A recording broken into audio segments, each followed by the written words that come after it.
এই ভিডিওতে আমরা ইউটিউব চ্যানেলের কয়েকটা গুরুত্বপূর্ণ জিনিস সম্পর্কে জানব। তো দেখুন, সবার প্রথমে আছে আন্ডারস্ট্যান্ড ইউটিউব অ্যানালিটিক্স, তারপর আছে মনিটাইজেশন এলিজিবিলিটি, তারপর connect YouTube channel to AdSense. এই অ্যানালিটিক্স বোঝাটা খুবই গুরুত্বপূর্ণ একটা বিষয়। এটার মাধ্যমে আমরা বুঝতে পারবো আমাদের চ্যানেল সঠিক দিকে এগোচ্ছে নাকি একই জায়গায় দাঁড়িয়ে আছে। তাহলে চলুন আর সময় নষ্ট না করে আমরা আমাদের চ্যানেলটা দেখে নিই। দেখুন, এটা আমাদের চ্যানেল এবিসিডি ফ্যাক্টস। যেহেতু এই চ্যানেলে এখনও কোনো কন্টেন্ট নেই বা কোনো ভিউয়ার এখনও পর্যন্ত আসেনি, সেজন্য দেখুন এই জায়গাগুলো সবই ফাঁকা। অর্থাৎ ইউটিউবের কাছে আমাদের চ্যানেল সম্পর্কে এখনও কোনো ডেটা নেই, তাই এই চ্যানেল থেকে আপনাদের বিষয়টাকে বোঝাতে পারবো না।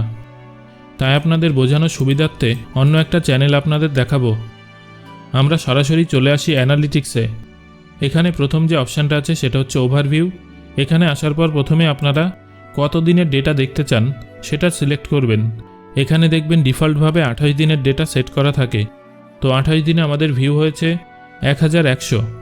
তারপর এই নিচে আপনারা মাউস ধরলে দেখতে পাবেন যে প্রতিদিন কতটা করে ভিউ হয়েছে। 40, 43, 28, 34, 32 এগুলো হচ্ছে প্রতিদিনের ভিউ।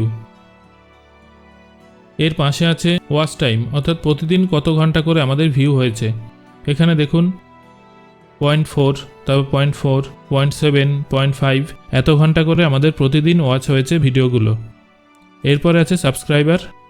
দেখুন লাস্ট 28 দিনে 416টা সাবস্ক্রাইবার আমাদের বেড়েছে। নিচে আপনারা প্রতিদিনের হিসেবটা পেয়ে যাবেন। এখানে দেখুন 16, 18 এগুলো হচ্ছে প্রতিদিন বেড়েছে।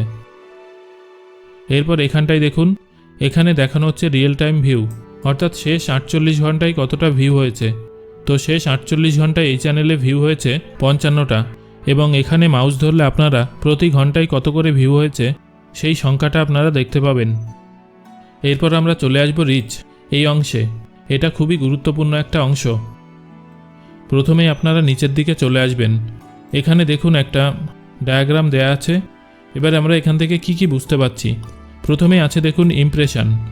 এটার অর্থ হলো আপনার ভিডিওটা ইউটিউব কতবার অন্যদের সামনে দেখিয়েছে, অর্থাৎ ইউটিউব রেকমেন্ড করেছে। দেখুন 18,900 বার ইউটিউব নিজে থেকে আমাদের ভিডিওগুলোকে অন্যদের সামনে দেখিয়েছে। সেখান থেকে মাত্র 760খানা ভিউজ আমরা পেয়েছি। এই চ্যানেলের ক্ষেত্রে লাস্ট 28 দিনে ক্লিক থ্রু রেট হচ্ছে মাত্র 4%। এটা কিন্তু একটা ভালো ব্যাপার নয়। এই পার্সেন্টটা সর্বদা 5 থেকে 6%-এর বেশি থাকা দরকার। এখানে তাহলে ইউটিউব মোটামুটি 19,000 ইমপ্রেশন দিয়েছে, কিন্তু ইউটিউব চাইলে তো 2 লক্ষও দিতে পারত, তাই না? তাহলে এই ইমপ্রেশনটা কিসের উপরে নির্ভর করে? এই প্রশ্নটা নিশ্চয়ই আপনার মনের মধ্যে আসছে, রাইট? বেশি ইমপ্রেশনের প্রধান কারণ হচ্ছে ভিডিও এনগেজমেন্ট। যদি মানুষ আপনার ভিডিও বেশিক্ষণ দেখে, তখন ইউটিউবের কাছে একটা গ্রিন সিগন্যাল যায়।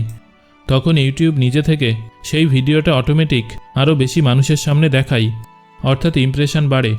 আর ইমপ্রেশন বাড়লে স্বাভাবিকভাবে ভিউজও বাড়ে। সেজন্য সর্বদা চেষ্টা করবেন কোয়ালিটিপূর্ণ ভিডিও তৈরি করতে, যাতে ভিউয়ার্সরা মাঝপথে ভিডিও ছেড়ে না চলে যায়।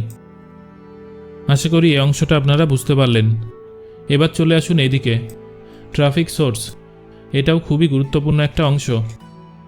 এখানে দেখুন অনেকগুলো ক্যাটাগরি আছে: চ্যানেল পেজেস, শর্ট ভিডিও, আদার YouTube features, browse features, suggested videos, others.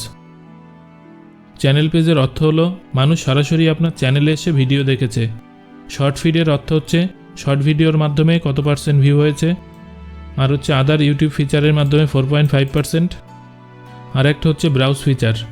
এটা খুবই গুরুত্বপূর্ণ। ইউটিউব হোম পেজ থেকে যদি ভিউজ আসে সেটাকে বলা হচ্ছে ব্রাউজ ফিচার। আরেকটা হচ্ছে সাজেস্টেড ভিডিওস। এটার অর্থ হলো ধরুন কোনো একজন ভিউয়ার্স অন্য একজনের ভিডিও দেখছে এবং সেই ভিডিওটার পাশে বা নিচে যদি আপনার ভিডিও শো করে এবং সেখান থেকে ভিউ আসে, সেটাকে সাজেস্টেড ভিডিওস ধরা হয়। এখানে দেখুন ব্রাউজ ফিচার হচ্ছে 3.3% এবং সাজেস্টেড ভিডিও হচ্ছে 1.5%। কিন্তু এই দুটো সবসময় উপরে থাকার কথা। এই চ্যানেলটা যেহেতু রানিং নেই, সেজন্য এই দুটো নিচে নেমে গেছে।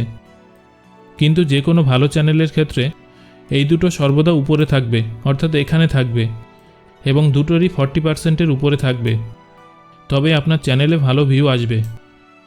আশা করি আপনারা এটা বুঝতে পারলেন। এখানে আরও কিছু জিনিস আছে, সেগুলো অতটা দরকারি নয়। মেনলি আপনি এইটুকু বুঝবেন আর এইটুকু বুঝবেন। এবার চলে আসুন এনগেজমেন্টে।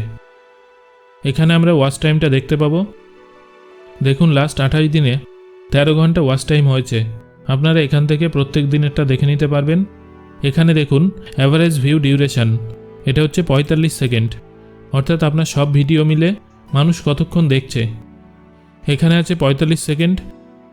যদি আপনার ভিডিওগুলোর দৈর্ঘ্য মোটামুটি 5 মিনিট হয়, সেক্ষেত্রে এখানে 2 থেকে 2.5 মিনিট থাকা খুবই জরুরি, সেটা খেয়াল রাখবেন। যদি আপনার ভিডিও ভালো হয় তাহলে মানুষ এমনি দীর্ঘক্ষণ দেখবে, ফলে এটা অটোমেটিক বেড়ে যাবে, এটা নিয়ে আপনার ভাবার দরকার হবে না। এরপর আছে অডিয়েন্স, এটাও একটা গুরুত্বপূর্ণ অংশ। এই জিনিসগুলো আমরা আগে একটু আলোচনা করেছি, তো আমরা নিচের দিকে চলে যাব। এই জায়গাটা দেখুন, বলছে যে কতজন সাবস্ক্রাইব করার পর বেল বাটনটা প্রেস করেছে। দেখুন আপনার যতজন সাবস্ক্রাইবার আছে তার মধ্যে প্রায় 40% মানুষ বেল বাটনটা প্রেস করেছে, আর 26% সাবস্ক্রাইবার অল নোটিফিকেশান অন করার সাথে সাথে অল নোটিফিকেশানটাও অ্যানাবেল করেছে, অর্থাৎ আপনি ভিডিও আপলোড করার সাথে সাথে তাদের কাছে নোটিফিকেশান চলে যাবে।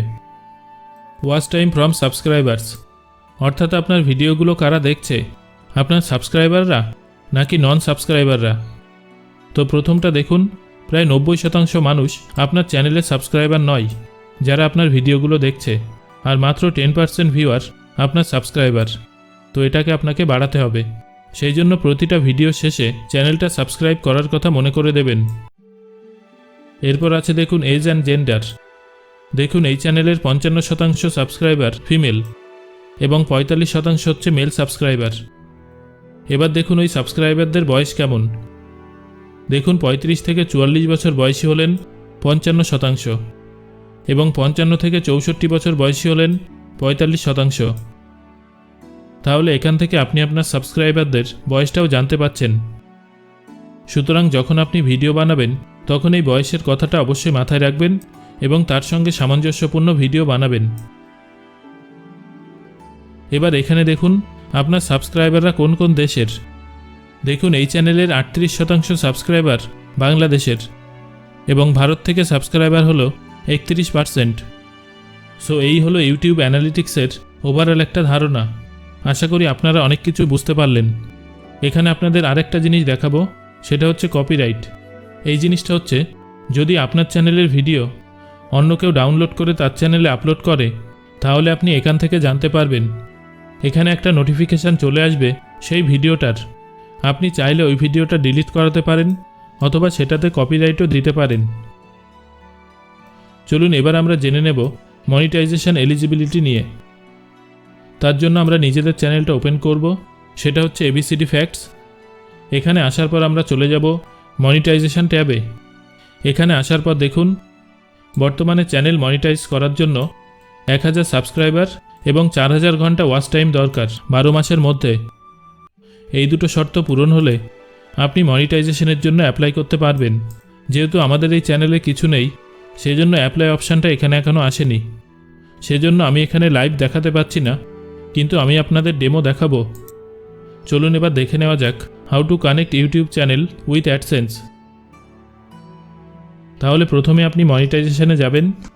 এখানে আসার পর আপনি দেখতে পাবেন যে আপনার ক্রাইটেরিয়া দুটো পূরণ হয়েছে কিনা।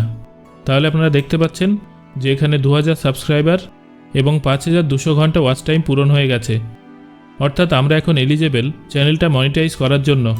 তাই আমরা অ্যাপ্লাই নাওতে ক্লিক করব। করার পর আমাদের সামনে এরকম একটা পেজ খুলে যাবে। এখানে ভালো করে দেখুন 3টে স্টেপ রয়েছে, 1 নম্বর, 2 নম্বর এবং 3 নম্বর, রাইট। তো প্রথমে স্টার্ট ক্লিক করার পর পার্টনার প্রোগ্রাম টার্মসগুলোকে অ্যাকসেপ্ট করলেই দেখবেন এই প্রথম পর্যায়টা শেষ হয়ে যাবে। তারপর আসবে দ্বিতীয় অপশানটা। তখন এই স্টার্টে ক্লিক করলে আমাদের পেজটা অ্যাডসেন্স অ্যাকাউন্টে রিডাইরেক্ট হবে। এটা হলো অ্যাডসেন্সের ইন্টারফেস। অ্যাডসেন্সের সাথে চ্যানেল কানেক্ট হওয়ার পরে আমরা যেটা দেখতে পাবো, দেখবেন এখানে প্রথম পর্যায়টা আমাদের ডান হয়ে গেছে, দ্বিতীয় স্টেপটাও দেখবেন হয়ে গেছে। এবার দেখাচ্ছে ইন প্রগ্রেস, অর্থাৎ আপনার চ্যানেলটা এখন ইউটিউব টিমের কাছে গেছে ম্যানুয়ালি রিভিউ করার জন্য। তারা আপনার চ্যানেলটা মন দিয়ে দেখবে কোনো রকম সমস্যা আছে কিনা, কোনো ডুপ্লিকেট কন্টেন্ট আছে কিনা, কোনো কপিরাইট আছে কিনা। যদি দেখে সব ঠিকঠাক আছে তাহলে 2 থেকে 3 দিনের মধ্যে আপনার চ্যানেলটা মনিটাইজড হয়ে যাবে এবং তারপর থেকে আপনার ইনকাম শুরু হয়ে যাবে। আশা করি এই বিষয়গুলো আপনারা খুব ভালোভাবে বুঝলেন। এই মডিউলটা আমরা এখানেই শেষ করছি। ধন্যবাদ।